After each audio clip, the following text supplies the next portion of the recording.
ଶୁଭଦିନ ସଭିଙ୍କୁ। ପ୍ରତ୍ୟେକ ସ୍ପୋର୍ଟସ୍ ଏବଂ ପ୍ରତ୍ୟେକ ସ୍ପୋର୍ଟସ୍‌ର ଖେଳାଳିମାନେ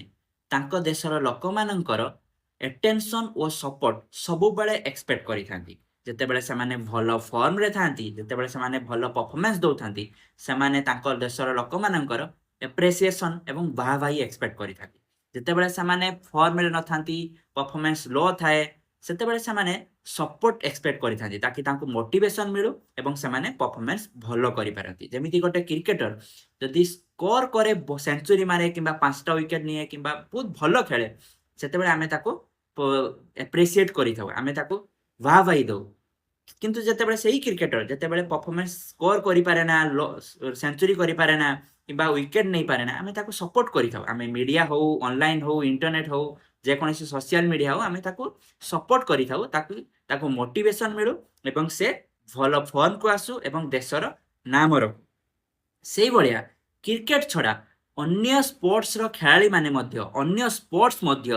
ଆମ ଲୋକମାନଙ୍କର ଏପ୍ରିସିଏସନ୍ ଏବଂ ସପୋର୍ଟ ଏକ୍ସପେକ୍ଟ କରନ୍ତି। ଆପଣମାନେ ଜାଣିଥିବେ, ଆସନ୍ତା ବର୍ଷ 2027 ମସିହାରେ କ୍ରିକେଟ୍ ୱାର୍ଲଡ କପ୍ ଅନୁଷ୍ଠିତ ହେବାକୁ ଯାଉଛି। ଆପଣମାନେ ସମସ୍ତେ ଜାଣିଥିବେ ଏବଂ 2026ରେ ଫୁଟବଲ ୱାର୍ଲଡ କପ୍ ସମାପ୍ତ ହୋଇଛି। କିନ୍ତୁ ଆପଣମାନେ ଜାଣିଛନ୍ତି କି ଆମ ଦେଶର ଜାତୀୟ କ୍ରୀଡ଼ା ହକି, ତାହାର ୱାର୍ଲଡ କପ୍ କେବେ ହେବ? ଆମ ଦେଶର ଜାତୀୟ କ୍ରୀଡ଼ା କୁହାଯାଉଥିବା ହକିର ୱାର୍ଲଡ କପ୍ 2026 ମସିହାରେ ହେବାକୁ ଯାଉଛି। ମୁଁ ସିଓର ଅଛି ଆମ ଦେଶର 90% ଲୋକ ଜାଣିନଥିବେ ଯେ 2026 ମସିହାରେ ହକି ୱାର୍ଲଡ କପ୍ ଅନୁଷ୍ଠିତ ହେବାକୁ ଯାଉଛି। କିନ୍ତୁ ଏହା ଛଡ଼ା ଆପଣମାନେ ଜାଣିଛନ୍ତି କି ଏହି ହକି ୱାର୍ଲଡ କପ୍ ପାଇଁ ଭାରତୀୟ ଦଳ ଘୋଷଣା ହୋଇସାରିଛି? ଆପଣମାନେ ଏହା ମଧ୍ୟ ଜାଣିନଥିବେ। ମୁଁ ସିଓର ଅଛି ଯେ 80% 95% ଲୋକ ଜାଣିନଥିବେ ଯେ ଭାରତୀୟ ଦଳ ହକି ୱାର୍ଲଡ କପ୍ ପାଇଁ ଘୋଷଣା ହୋଇସାରିଛି। FIH hockey world cup 2026 Belgium ଓ ନେଦରଲ୍ୟାଣ୍ଡସରେ 15 ଅଗଷ୍ଟରୁ 30 ଅଗଷ୍ଟ ମଧ୍ୟରେ ଅନୁଷ୍ଠିତ ହେବାକୁ ଯାଉଛି। ଏଥିରେ ଟୋଟାଲ 16ଟି ଟିମ୍ ପାର୍ଟିସିପେଟ୍ କରିବେ। ଟୋଟାଲ 16 ଅର୍ଥାତ୍ 16 ଟିମ୍ସ ପାର୍ଟିସିପେଟ୍ କରିବେ। ଭାରତ ମଧ୍ୟ ଏଥିରେ ଉଭୟ ମେନ୍ସ ଏବଂ ଓମେନ୍ସ ଟିମ୍ର ମଧ୍ୟ ମେନ୍ସ ଟିମ୍ ବି ପାର୍ଟିସିପେଟ୍ କରିଛି ଏବଂ ଓମେନ୍ସ ଟିମ୍ ବି ପାର୍ଟିସିପେଟ୍ କରିଛି। ମେନ୍ସରେ ବି 16ଟି ଟିମ୍ ଖେଳିବେ, ଓମେନ୍ସରେ ବି 16ଟି ଟିମ୍ ଖେଳିବେ। ମୁଁ କହିଦେଉଛି ଯେ କେମିତି ରହିବ ଏହି ହକି ୱାର୍ଲଡ କପ୍ର ଫର୍ମାଟ୍। 16ଟା ଟିମ୍କୁ 4ଟା ପୁଲ୍ସ ଅର୍ଥାତ୍ 4ଟା ଗ୍ରୁପ୍ରେ ଡିଭାଇଡ୍ କରାଯିବ। ପ୍ରତ୍ୟେକ ଗ୍ରୁପ୍ରେ 4-4ଟି ଟିମ୍ ରହିବେ। ତ ପ୍ରତ୍ୟେକ ଗ୍ରୁପ୍ରେ 4-4ଟି ଟିମ୍ ରହିଲେ ଟୋଟାଲ ହେଇଗଲେ 16ଟି ଟିମ୍। ତ ପ୍ରତ୍ୟେକ ଗ୍ରୁପ୍ର ପ୍ରତ୍ୟେକ ଟିମ୍ ସମସ୍ତଙ୍କ ସହିତ ମ୍ୟାଚ୍ ଖେଳିଲା ପରେ ପ୍ରତ୍ୟେକ ଟିମ୍ 3-3ଟି ମ୍ୟାଚ୍ ଖେଳିବେ। ସେ 3ଟି ମ୍ୟାଚ୍ ଖେଳିଲା ପରେ ପ୍ରତ୍ୟେକ ଗ୍ରୁପ୍ର ଟପ୍ 2 ଟିମ୍ସ ସେମାନେ ନେକ୍ସଟ ରାଉଣ୍ଡକୁ କ୍ୱାଲିଫାଏ ହେବେ ଏବଂ ବଟମ୍ 2 ଟିମ୍ସ ସେମାନେ କ୍ଲାସିଫିକେସନ୍ ଷ୍ଟେଜ୍କୁ କ୍ୱାଲିଫାଏ ହେବେ। ଅର୍ଥାତ୍ ଯେଉଁମାନେ କ୍ଲାସିଫିକେସନ୍ ଷ୍ଟେଜ୍କୁ କ୍ୱାଲିଫାଏ ହେବେ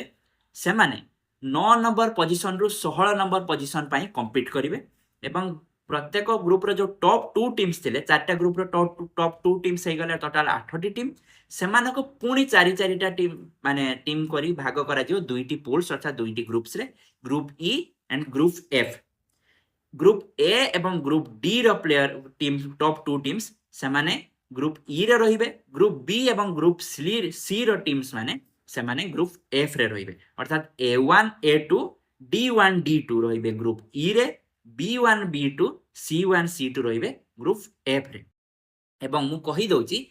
ଆପଣମାନଙ୍କ ତଥ୍ୟ ପାଇଁ ଯେ group A and group D ର ମେନ୍ସ ଟିମ୍ର ମ୍ୟାଚେସ୍ ଗୁଡ଼ିକ ଖେଳାଯିବ ବେଲଜିୟମରେ, ଓମେନ୍ସ ଟିମ୍ର ମ୍ୟାଚେସ୍ ଗୁଡ଼ିକ ଖେଳାଯିବ ନେଦରଲ୍ୟାଣ୍ଡସରେ। Group A and group D. ସେଇଭଳିଆ group B and group C ର ମେନ୍ସ ଟିମ୍ର ମ୍ୟାଚେସ୍ ଗୁଡ଼ିକ ଖେଳାଯିବ ନେଦରଲ୍ୟାଣ୍ଡସରେ। Group B and group C ର ଓମେନ୍ସ ଟିମ୍ର ମ୍ୟାଚେସ୍ ଗୁଡ଼ିକ ଖେଳାଯିବ ବେଲଜିୟମରେ। ଆପଣମାନଙ୍କ ତଥ୍ୟ ପାଇଁ ମୁଁ ଜଣାଇ ଦେଉଛି। ତାପରେ group E and group F ର ସେଇଭଳିଆ ମ୍ୟାଚେସ୍ ଖେଳାଯିବ। ପ୍ରତ୍ୟେକ ଟିମ୍ 3-3ଟା ମ୍ୟାଚ୍ ଖେଳିବେ। ଟପ୍ 2 ଟିମ୍ସ E1 E2 ଏବଂ F1 F2 ସେମିଫାଇନାଲ ରାଉଣ୍ଡ ପାଇଁ କ୍ୱାଲିଫାଇ ହେବେ। E1 E2 ଏବଂ F1 F2 ସେମିଫାଇନାଲ ରାଉଣ୍ଡ ପାଇଁ କ୍ୱାଲିଫାଇ ହେବେ। ସେମିଫାଇନାଲରେ ଇ ଟିମ୍ର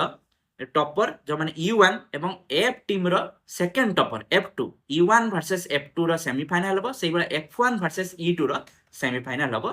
सेमीफाइनल रो जो माने फाइनल को जिबे फाइनल खेलला परे माने सेमानको विजेता घोषणा करा जे मु आपण मानको पई कहि दउची जो भारतीय दल घोषणा करा जाईची से भारतीय दलर मेन्स टीम रो कैप्टेन होचंती सरपंच साहब अर्थात हरमनप्रीत सिंह आपण माने ताको श्रद्धा रे तांको सरपंच साहब बोली जानिछंती एवं ओमेन्स टीम रो कैप्टेन होचंती सलीमा टेटे आपण माने जानिछंती कि ओडिसा रु केते जण प्लेयर सिलेक्शन हेचंती मु मेन्स टीम रो केवल तथ्य देउची ओडिसा रु 2 जण प्लेयर सिलेक्शन हेचंती जो माने कि तांको नाम होची अमित रोहिदास एवं Shilanand Lakra Amit Rohidas as defender Shilanand Lakra as forward दल पई सिलेक्शन हेचंती आपण मानक तथ्य पई मु जणे दउची सबुठारु अधिक को स्टेट रो प्लेयर माने सिलेक्शन हेचन जानिचंती मेन्स टीम रे सबुठारु अधिक प्लेयर सिलेक्शन हेचंती पंजाब रु टोटल 8 जण प्लेयर पंजाब रु सिलेक्शन हेचंती हरियाणा रु 5 जण महाराष्ट्र ओडिशा और मध्य प्रदेश रु 2 जण लेखाए प्लेयर एवं कर्णाटक रु जणे प्लेयर सिलेक्शन हेचंती टोटल हेले हमर 20 जण प्लेयर सिलेक्शन हेचंती कैप्टेन होचंती हरमनप्रीत सिंह एवं भारतीय पुरुष हॉकी दलर कोच हेउचंती क्रेग आर्थर फोल्टन आपण मानक तथ्य पई जणे दउची अच्छा ए जो ग्रुप स्टेज रे खेला जीवो ग्रुप स्टेज रे भारत केम ग्रुप रे अछि भारत अछि ग्रुप डी रे तांको सहित किए किए अछंती England India Pakistan and Wales तो बहुत बड़ राइवलरी अछि India and Pakistan India versus Pakistan match हबो हॉकी ग्रुप स्टेज रे हमर तीनटी मैच मध्य इंडिया पाकिस्तान सहित गोटे मैच खेलिबो निहाते मु आशा करे सेइथरे इंडिया तो भलो फॉर्म इंडिया ऑलवेज हॉकी रे एबे तो भलो फॉर्म रे अछि पाकिस्तान अगेंस्ट मु नेक्स्ट ए किछि वर्ष गत किछि दशंधि रे भलो फॉर्म रे अछि एवं जीति आछि मु आशा करी ए वर्ष ए वर्ल्ड कप रे मध्य इंडिया जीतिबो एई हॉकी वर्ल्ड कप रिलेटेड जते बेले भारतीय दल घोषणा हैला सेते बेले हम भारतर कैप्टेन हरमनप्रीत सिंह गोटे स्टेटमेंट देइथिले से माने मोटिवेटिंग स्टेटमेंट देइथिले हम भारतीय लोक मानकु सपोर्ट एक्सपेक्टेशन रे किबा से निजको मोटिवेट करिया पई स्टेटमेंट देइथिले से कहिथिले we want to bring the world cup home again because आमे आगर वर्ल्ड कप जीति सारिछु से कहउचंती जे we want to bring the world cup home again and we have a fantastic opportunity to make the country proud हम भारतीय मानकु गर्व अनुभव करिया पई से पूरा फुल्ली मोटिवेटेड अछंती ए स्टेटमेंट रे तांकर जणा पड़िछि से बडा coach Fulton strategy one type of A statement रे से स्ट्रेटजी बतैचंती जे our approach is simple one game at a time simple strategy अछि प्रत्येक गेम बाय गेम आमे स्ट्रेटजी बनेबा गेम पर गेम माने स्ट्रेटजी बना जीवो ताकि आमे इंडिया नेक्स्ट राउंड को क्वालिफाई हे परिबो तापरे मोहित एचएस जे कि आम भारतीय दलर गोलकीपर पुरुष दलर गोलकीपर से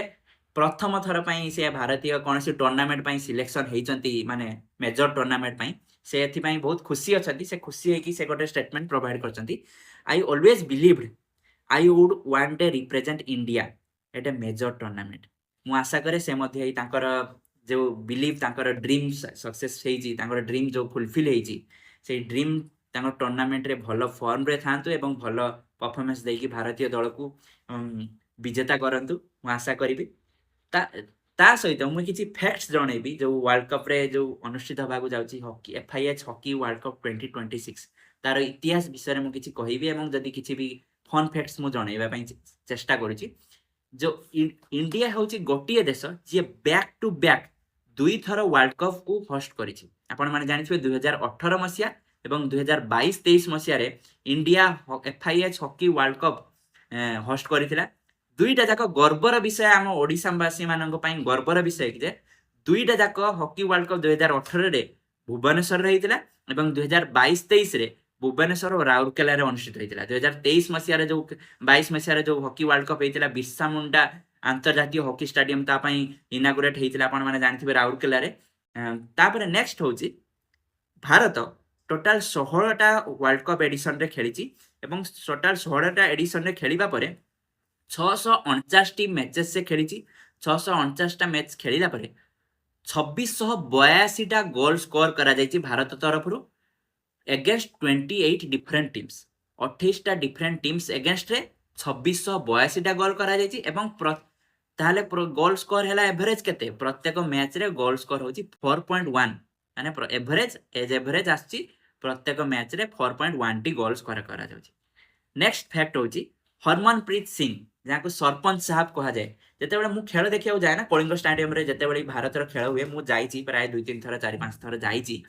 तो जिते हरमनप्रीत खेलती ना जिते पाखु बॉल आसे ना से पूरा माने बाघ भाया सिंह भाया देखा जाती पूरा शेर मुझे ऑलवेज कहे से ही इज ए लायन आम श्रद्धार सरपंच साहब डाकी था तो सी होती सेकेंड इंडियन जे कि 2टा back to back world cup रे कैप्टेनशिप करेंगे ता पूर्व करते अजित पाल सिंह 1971 और 1975 मसीहा हॉकी वर्ल्ड कप रे एवं सरपंच साहब सी कर 2022 और 2026 मसीहार हॉकी वर्ल्ड कप रे मु आशा करे आपण माने मोर ए भिडियोटा को पसंद करेंगे लाइक शेयर और सब्सक्राइब करेंगे। धन्यवाद।